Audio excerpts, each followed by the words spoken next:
ओम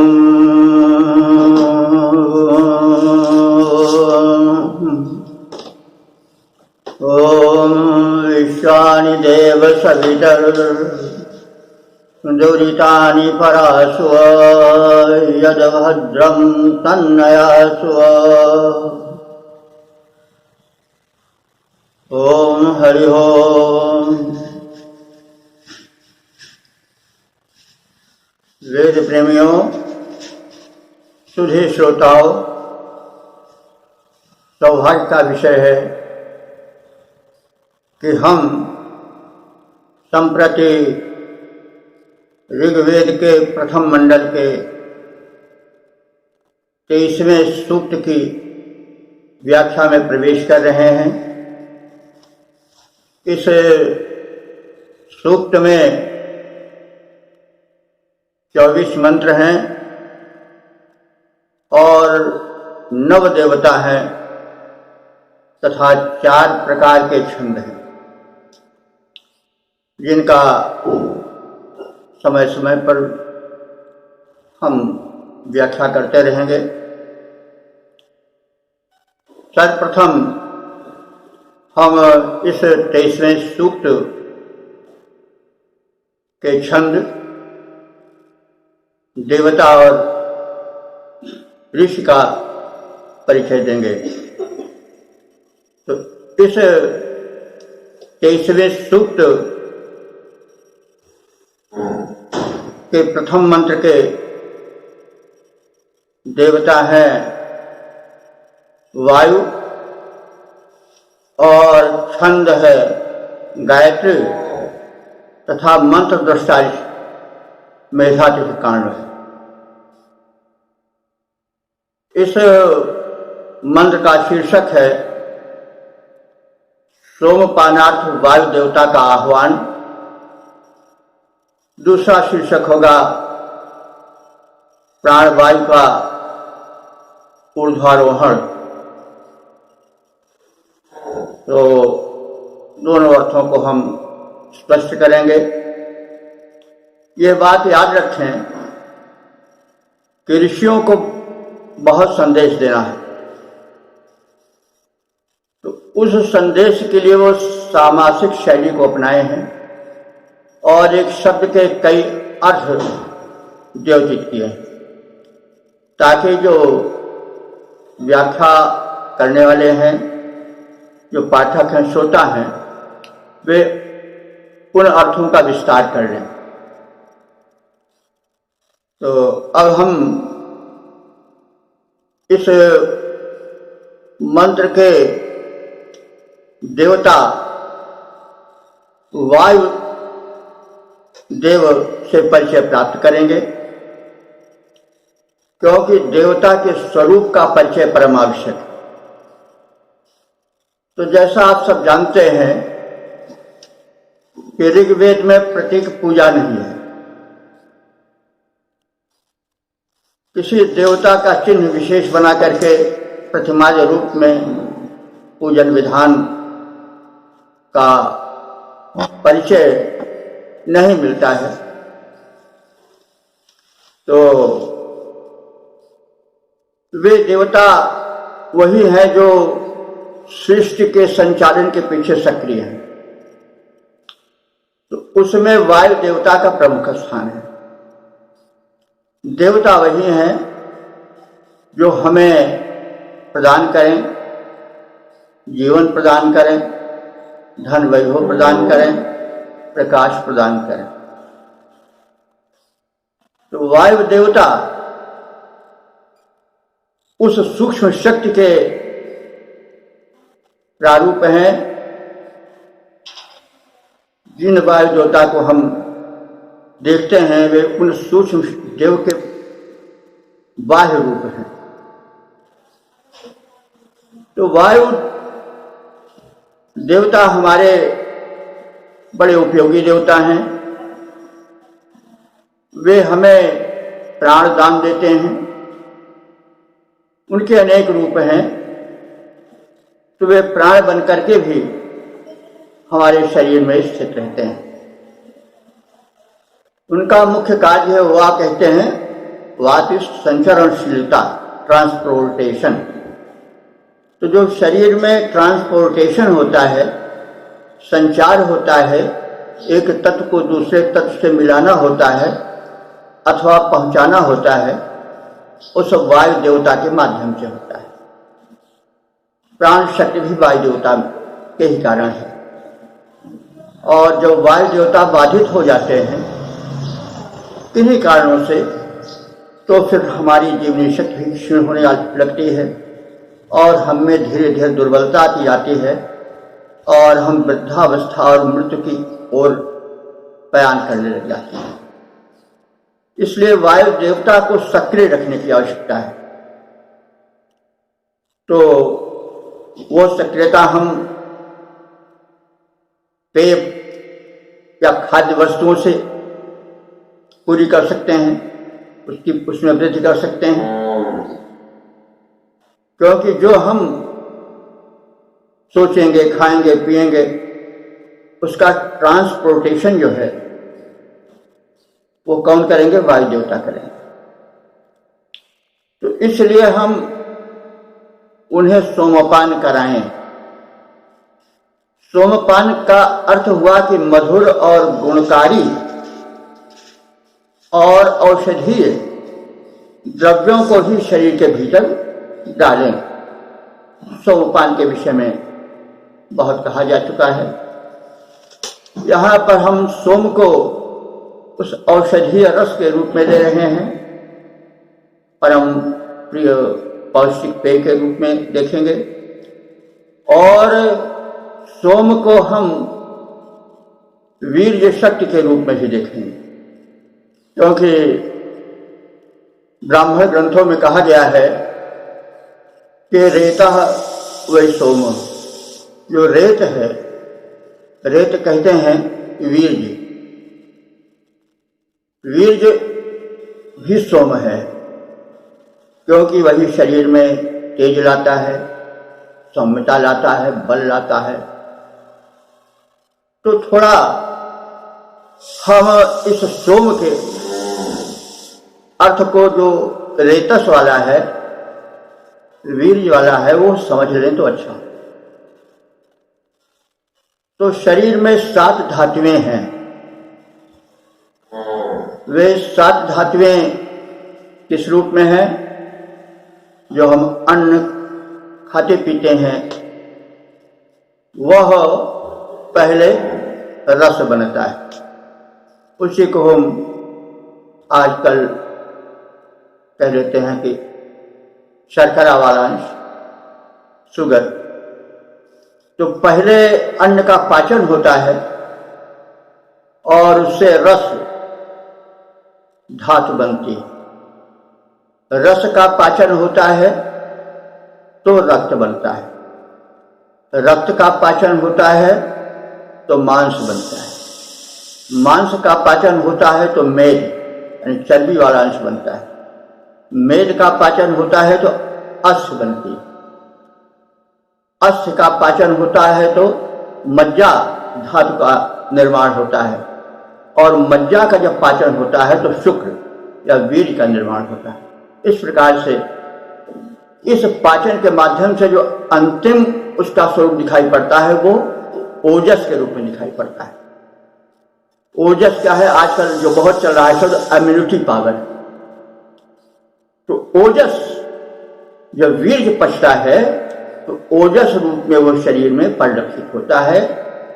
जो immunity power है उसकी वृद्धि होती है और मुखमंडल पर तेज आता है, नेत्रों में तेज आता है, मस्तिष्क में तेज झलकता है, इंद्रियां सचक।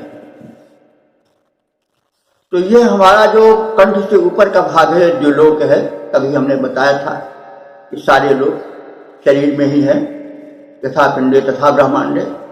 तो द्युलोक ये सहस्रार चक्रा मस्तिष्क वाला भाग है, यही स्वर्ग है। क्योंकि देखिए बंधु, नरक स्वर्ग कहीं नहीं है, मस्तिष्क ही में सब कुछ है। अगर हमारा मस्तिष्क शक्तिशाली रहा और उसमें सकारात्मक भाव रहे तो वही स्वर्ग हो जाता है। हम अभाव की स्थिति में भी प्रसन्न रह सकते हैं, और यदि इस स्वर्ग लोक में हमने नरक लोक का प्रवेश करा दिया तो ही मस्तिष्क नरक भी बन जाता है। आत्महत्या करने वाले धनी ज्यादा होते हैं, पद वाले ज्यादा होते हैं, भिखारी या आम जनता जो थोड़े में गुजारा होता है, ज्यादा की नहीं, लालच हमको थोड़े में गुजारा होता है, जो इस विचार वाले हैं वे आत्महत्या बहुत कम करते हुए दिखाई देते हैं। तो हमने दिलोक का रहस्य बताया। यहाँ की जो वायु देवता हैं वे हमारे सोम तत्व को, वीर्य तत्व को, जिसे रेतस कहा गया है श्रुत साहित्य में, उसको वे दिलोक तक पहुंचाते हैं। तो इस प्रकार से हम इस मंत्र को, जिसका पाठ भी किया जाएगा, उसको दो रूप में देखें।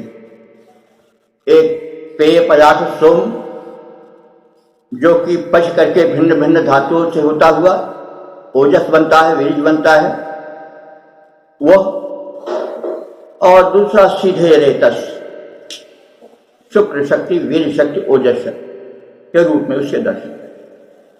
और तदर्थ माने उसी रूप से हम मंत्र को हृदयंगम करें। तो अब हम मंत्र पाठ करेंगे, और मंत्र इस प्रकार से है। ओम तीव्रा सोमास आगह्या शीरवन्तः स्तुता इमे वायोतान् प्रस्थितान् पिब। वायो संबोधन है वायु का। हे वायु देवता, आप क्या करें? तीव्रा सोमासा, ये सोमासा सोम रस, सोम का बहुवचन सोमासा है, ये सोम रस तीव्र है, यानी तीव्र गुणकारी हैं। क्यों? ये सुता, सुता माने विधिवत बुंद बुंद करके टपकाए गए हैं, निचोड़े गए हैं। और क्यों है कि इनमें आशीर्वंत हो, ये आशीर्वंत हो गए हैं, आशीर वाले हो गए हैं। तो पहले हम आशीर को जाने क्या है। आशीर होता है मंगल, इसीलिए आशीर्वाद बना है मंगल कहना। कोई प्रणाम करता है तो उसको आशीर्वाद देते हैं। तो आशीर यानी मंगलमय हो गए हैं, या मंगल। तो वे मंगलवंत हो गए हैं, मंगल करने वाले हो गए हैं। कौन? सोमरस। क्यों? कि उनमें गोरस मिला दिया गया है। गोरस इंद्रियों का सौम्य रस भी हो सकता है, गो माने इंद्रिय भी होता है। गोरस गाय के उत्पाद जो होते हैं, जैसे दुग्ध, दही आदि। तो दही तो मंगल सूचक होता ही, हम जानते हैं। किसी शकुन कार्य में, शुभ कार्य में दही को सामने लाया जाता है। तो इस सोम रस में जो है वह मंगलकारी दही का सम्मिश्रण किया गया है। तो ऐसे मधुर पेय को, उपयोगी पेय को, हे वायु देवता आप पान करो, उपयोग करो। आगह माने ग्रहण करो आकर के। तो इस प्रकार से यह कहा गया है कि हे वायु देवता, आप शरीर में व्याप्ति हो, प्राण रूप में हो। 10 प्रकार के प्राण होते हैं, वायु होते हैं, प्राण, अपान, स्वान, व्यान और उदान आदि, और 5 और उसके उपप्राण होते हैं। 5 मुख्य प्राण माने जाते हैं। तो आप जो हो वो हमारे शरीर में, इस काया लोक में विविध रूपों में विराजमान हो। आप ट्रांसपोर्टेशन यानी एक वस्तु को दूसरी वस्तु से ले जाने का सामर्थ्य है। शरीर में रक्त संचार या ऑडियो संचार होता है वो सब वायु के ही कारण होता है। धड़कन वायु के कारण होती है, सब कुछ वायु से होता है। प्राण शक्ति सब वायु। तो हे वायु देवता, आप आओ और जो हम सोम रस प्रस्तुत किए हैं उसको पान करो और हमारे शरीर में उसे उपयोगी बनाओ, यथास्थान उनको पहुंचाओ और प्रस्थितान पिव, जो प्रस्तुति है यह, उसका पान करो, उसको ग्रहण करके समर्थ बनो और हमें समर्थ बनाओ। तो ये तो एक सामान्य अर्थ हो गया, जिसको हम इस प्रकार से देखते हैं कि हे वायु देवता, ये सोमरस दिव्य औषधियों से निचोड़कर निर्मित किया गया है। इसमें दही मिश्रण किया गया है और इसे तीव्र प्रभावशाली बनाया गया है। यह बड़ा गुणकारी हो गया है। तुम्हारे पानार्थ यह पेय प्रस्तुत है, आओ और कृपया इस प्रस्तुत सोमरस का पान करो। यह तो एक सामान्य व्याख्या हो गई। इसकी जो दूसरी व्याख्या होगी वह यह होगी कि जो ये सोमासह है, सोमासह का जैसे हमने बताया कि तैत्तिरीय ब्राह्मण में और कौशिकी ब्राह्मण में इन्हें रेत यानी वीर शक्ति के रूप में भी देखा गया है। तो हे वायु देवता, आप प्राणवायु हो, तो आप क्या करो, ये सुता सोमा, सुता कहते हैं उत्पन्न, सुत माने उत्पन्न होता है, पुत्र अर्थात सुत इसलिए होता है कि उत्पन्न होता है। तो और सुत माने निचोड़ना भी होता है, वही उत्पन्न सोमरस, तो सुत, ये सुता सोमा, ये सोमरस जो कि सोम कणों के रूप में हमारे शरीर में पाचन के माध्यम से उत्पन्न हुआ है। इसको इसके गुणों के कारण अत्यंत प्रभावशाली बना दिया गया है, तीव्र हो गया है।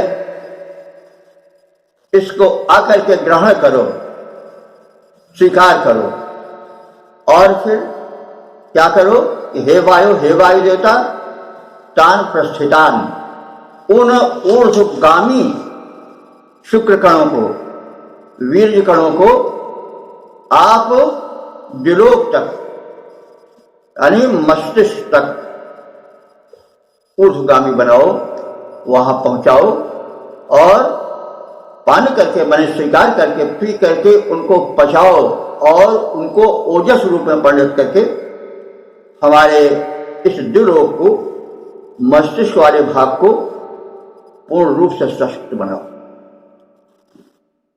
थोड़ा कह देना मतलब अप्रासंगिक नहीं होगा कि शरीर में वायु का बड़ा महत्व है।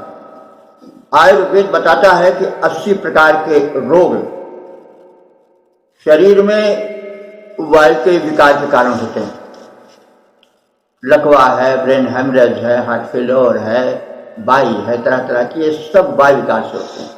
कफ से तो बहुत थोड़े होते, 20 ही होते हैं, पित्त से भी अधिक नहीं होते। सर्वाधिक जो विकार होता है वो पवन के, वायु के विकृत से होता है, वायु दोष से होता है। तो इसलिए कहा गया है कि हे वायु देवता, आप हमारी प्रार्थना सुनो और जो हमने पान किया है, आहार रूप में ग्रहण किया है, जो हमारे शरीर में शुक्र शक्ति, वीर शक्ति या रेतस बन करके समाया हुआ है, उसे आप स्वीकार करो और ऊर्ध्वगामी बनाओ। उससे हमारे शरीर में व्याप्त जो रोग मस्तिष्क तक पहुँचाओ, ताकि हमारा कल्याण हो, हम दीर्घजीवी हों, हम स्वस्थ हों, हम सुखी हों, हम संतुष्ट हों। क्योंकि मस्तिष्क ही में स्वर्ग भी है और मस्तिष्क में भी नरक है। मस्तिष्क हमारा या किसी का विकृत हो गया तो नरक आ गया, और अगर वो सशक्त है, ओजस से पूर्ण है, उसमें ऊर्जा है, सकारात्मक ऊर्जा है, तो वह मस्तिष्क स्वर्ग दे देगा। इस प्रकार से जो वायु देवता हैं उनको अनुकूल बनने की प्रार्थना की गई है। सोमपान के हेतु आमंत्रित किया गया है और यथोक्त कार्यों के संपादन हेतु उनसे प्रार्थना की गई। अब इसका छंदोबद्ध प्रारूप हम इस प्रकार देख लें। हे प्रार्थित पवन देवता, तुम कृपया यज्ञ स्थल पर आओ। हे प्रार्थित पवन देवता, तुम कृपया यज्ञ स्थल पर आओ। यज्ञ स्थल हमारा शरीर भी हो सकता है, और यज्ञ स्थल जहाँ हम कोई पुण्य कार्य कर रहे हैं, जहाँ हम कोई रचनात्मक कार्य कर रहे हैं, कोई उद्योग कर रहे हैं, सदुद्योग कर रहे हैं, वहाँ वो भी यज्ञ स्थल हो सकता है। तो यज्ञ वही पुण्यतम कर्म, श्रेष्ठतम कर्म, तो यज्ञ ही श्रेष्ठतम कर्म है।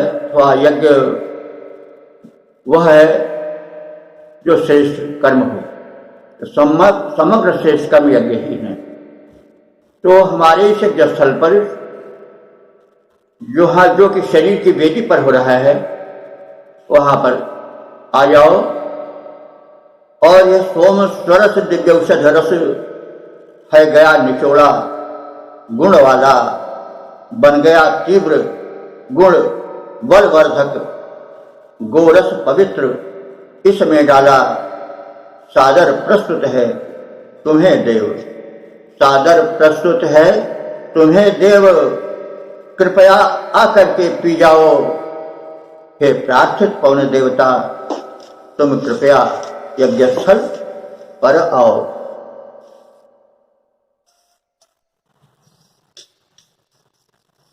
ओम हरि ओम। वेद प्रेमियों, सुधी श्रोताओं, संप्रति हम ऋग्वेद के प्रथम मंडल के 23वें सूक्त के दूसरे मंत्र की व्याख्या में प्रवेश करने जा रहे हैं। इस मंत्र को गायत्री छंद में निबद्ध किया गया है। मंत्र दृष्टा ऋषि मेधातिथि काण्व है और देवता इंद्रा वायु। शीर्षक है कि इंद्रा वायु उभय देव, मिलित देव आए और सोमपान करें। दूसरा शीर्षक है कि दोनों देव सहस्रार चक्र से झरते दिव्यानंद का पान करें। तो अब इन्हीं दोनों अर्थों को हम व्याख्यायित करने की चेष्टा करेंगे। मंत्र इस प्रकार से है। ओम वहा देवा दिविस्पृशेन्द्र वायु हुवामहे। ओहा देवा दिविस्पृशेन्द्र वायु हवामहे। अस्य सोमस्य पीतये। तो अस्य सोमस्य पीतये, इस सोमरस के पान के हेतु उभा देवा, ये उभा का उभव होगा। वैदिक संस्कृत में वह उभा इस प्रकार से रहता है। उसी प्रकार से देवा भी, देवों को देवा उच्चरित किया जाता है। तो उभा देवा माने दोनों देवता। दोनों देवता कौन? इंद्र और वायु। ये दिव्य स्पृशे, ये स्वर्ग से संबंधित हैं। वैसे तो सर्वव्याप्त हैं, लेकिन ये स्वर्ग लोक में विशेष रूप से स्थिर रहते हैं। हेडक्वार्टर, मूल निवास स्थान उनका वही है। तो जैसे अभी पहले मंत्र में कहा गया है कि जो दिव्य है वो हमारे शरीर में यथा पिंडे तथा ब्रह्मांडे के न्याय से मस्तिष्क प्रदेश में है। वहाँ अपूर्व आनंद का वर्षण होता रहता है। तो उस आनंद कंद में, आनंद लोक में इंद्र और वायु दोनों देवता रहना पसंद करते हैं। तो वे दोनों देव, इंद्र और वायु देव जो हैं वे दिव्य स्पृशे स्वर्ग लोक में रहने वाले हैं और स्वर्ग लोक में उनकी विशिष्ट गति है। उनका यश भूमंडल से स्वर्गलोक तक विस्तृत है। वे उसको अस्पृशा माने स्पर्श करने वाले हैं, यानी उनके यश की, उनके प्रभाव की व्याप्ति जो है वह द्युलोक तक है। भले ही वे मुख्य रूप से रहते हों, लेकिन भूमंडल से द्युलोक तक वे व्याप्त हैं, उसको स्पर्श करते हैं, यानी वहाँ निवास करते हैं। तो उभा देवा दिविस्पृशे या दिवस्पृशा है। इंद्र से संधि होने का दिवस्पृशेंद्र हो गया है। उभा देवा दिविस्पृशा, दोनों देव द्युलोक स्पर्शी हैं, द्युलोक व्यापी हैं और उनको हवा में है हम उपासक गण बुलाते हैं, आह्वान करते हैं। इसलिए अस्य सोमस्य पीते, इस सोम रस के पान के लिए। तो सोम रस के विषय में आप सब जान चुके हैं कि वो पौष्टिक सुस्वादु पेय है। और सोम का जो अन्य अर्थ है वह ऊर्जा से भी होता है, अमृत से भी होता है और रेतस आदि से भी होता है। और जो परम आनंद है ब्रह्मानंद, उससे भी उसका संबंध है। तो इस प्रकार से कहा गया है कि हम और इंद्र और वायु इन दो विशिष्ट क्षत्रिय प्राकृतिक रक्षक देवताओं का आवाहन करते हैं। ये दोनों देव द्युलोक में अथवा मस्तिष्क में जो सहस्र चक्र है, सहस्रार चक्र है, उसमें रहना अधिक पसंद करते हैं। और ऐसे इन दोनों देवों को हम सोमपानार्थ, इस सुस्वादु पेय अथवा हृदय से प्रसूत भक्ति रस के सुमधुर पान के लिए आवाहित करते हैं। तो यह इसका सामान्य अर्थ हो गया। और एक जो सांकेतिक अर्थ है वो है कि द्युलोक जो सहस्रार चक्र के रूप में इस पिंड में, इस पिंड रूपी ब्रह्मांड में व्याप्त है, वहाँ ब्रह्मानंद रूप में सोमरस भरा रहता है। और उस सोमरस के पान के लिए जो भक्ति भाव से आपूरित है, तदर्थ ये उभय देव इंद्र और वायु पधारें, उनको आवाहित किया जाता है। तो इस अर्थ को यह मंत्र द्योतित करता है। एक बार फिर से सही दृश्य देख लें कि जिन इंद्र और वायु देवों का यश प्रभाव दिव्य लोक तक विस्तृत है, ऐसे ये दोनों युगल देव साथ साथ आए। हम इनसे भक्ति रस रूपी सोम, साधना रस रूपी सोम को प्रस्तुत करते हैं और वे हमारे इस प्रस्तुति को स्वीकार करें। इसका छंदोबद्ध रूप इस प्रकार से देखा जा सकता है। हम इंद्र पवन इन दो देवों को विनती शीघ्र सुनाते हैं। हम इंद्र पवन इन दो देवों को विनती अपनी सुना रहे।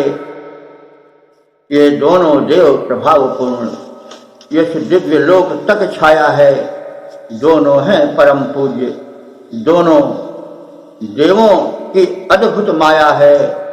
ये दिव्य सोमरस पी जाएं, ये दिव्य सोमरस पी जाएं, दोनों को सादर बुला रहे। हम इंद्र पवन इन दो देवों को विनती अपनी सुना रहे, विनती अपनी सुना रहे। इति क्षमो। ओम हरि ओम, हरि ओम। वेद प्रेमियों, सुधी साधकों, संप्रति हम ऋग्वेद के प्रथम मंडल के 23वें सूक्त के तीसरे मंत्र की व्याख्या में प्रवेश कर रहे हैं। इस मंत्र के दृष्टा ऋषि हैं मेधातिथ, काण्व, छंद गायत्री है और देवता हैं इंद्र वायु। शीर्षक है ज्ञानी जन रक्षार्थ इंद्र वायु का आवाहन करें। तो इंद्र वायु का स्वरूप हम जान चुके हैं, संक्षेप में फिर जान लें। इंद्र वायु ये युगल देव हैं और ये क्षत्रिय प्राकृतिक प्रशासक देवता है। ये द्रुतगामी हैं, इनकी व्यवस्था सशक्त है। ये सहस्राक्ष हैं, यानी दूरदर्शी हैं और इनके गुप्तचर सर्वत्र व्याप्त रहते हैं। तो ऐसे क्षत्रिय प्राकृतिक द्रुतगामी समर्थ शक्तिमान इंद्र वायु के प्रार्थना में जो मंत्र है वह इस प्रकार से है। इंद्र वायु ओम इंद्र वायु मनोजुआ विप्राहवंत ऊतये सहस्राक्षाधियस्पति। इंद्र वायु, इंद्र और वायु इन युगल देवों को साथ साथ विप्रा, विप्रा माने ज्ञानी लोग, ज्ञानी जन, हवंते माने आवाहित करते हैं, बुलाते हैं। कहाँ? यज्ञ स्थल पर, कर्मभूमि पर। किस प्रयोजन से? ऊतये, ऊतये माने रक्षार्थ। ऊति शब्द है जिसका अर्थ होता है रक्षा, और ऊतये चतुर्थी विभक्ति में है प्रयोजन के लिए। तो ऊंचाई माने रक्षार्थ बुलाते हैं। तो इंद्र और वायु ऐसे समर्थ देव हैं कि जो विप्र हैं, उत्कृष्ट ज्ञानी हैं। वे यज्ञ भूमि पर, कर्म भूमि पर सहायतार्थ इन दोनों देवों को बुलाते हैं। ये दोनों देव मनोजुआ हैं।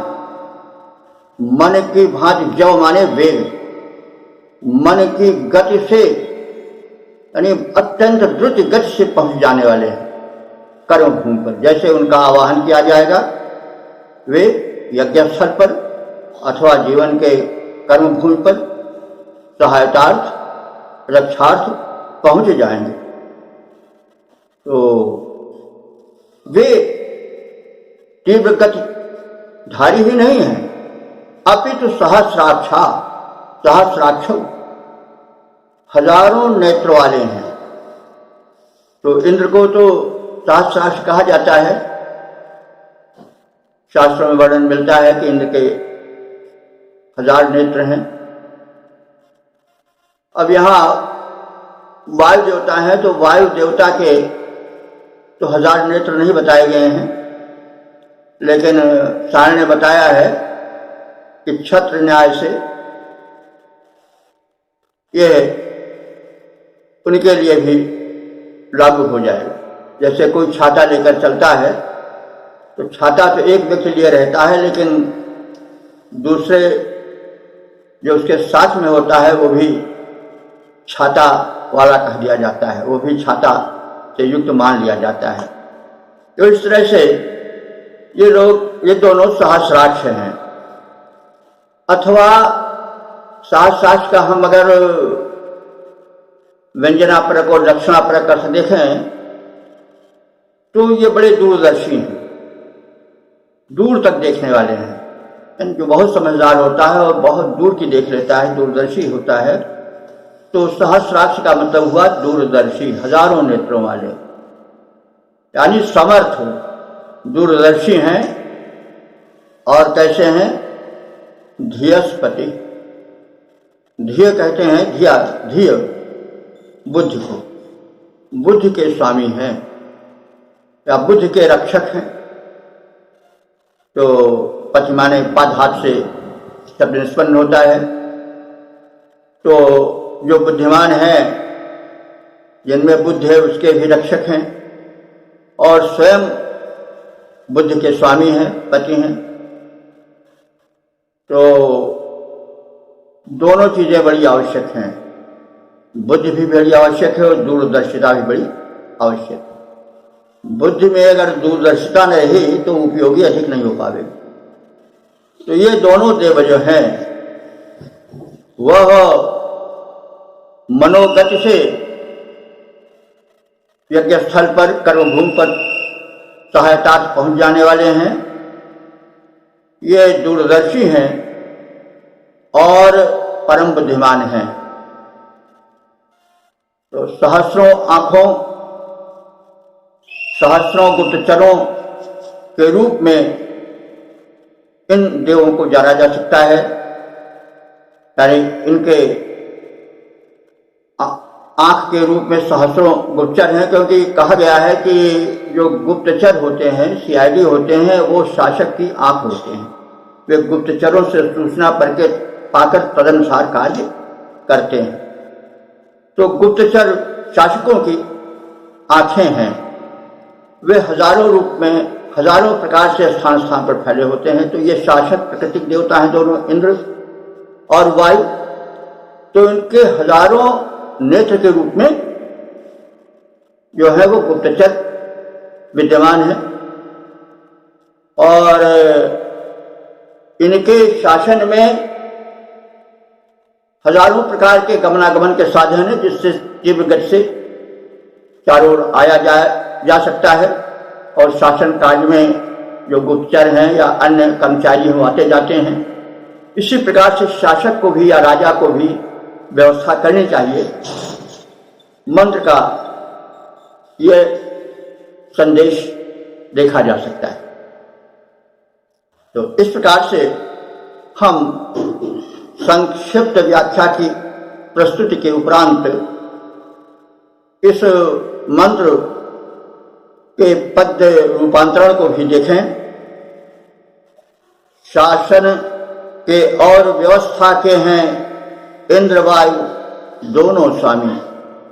शासन के और व्यवस्था के हैं इंद्र वायु दोनों स्वामी। मन के समान द्रुत गमनशील दोनों हैं नभ पथ के गामी। दोनों अधिपति मेधा बल के दोनों सहस्र दृग वाले हैं। दोनों देखा करते सब कुछ दोनों जन के रखवाले हैं। रक्षार्थ बुलाते ज्ञानी जन दोनों सक्षम अंतर्यामी। दोनों सक्षम अंतर्यामी शासन के और व्यवस्था के हैं इंद्र वायु दोनों स्वामी। ये इंद्र वायु दोनों स्वामी। इति शंभो।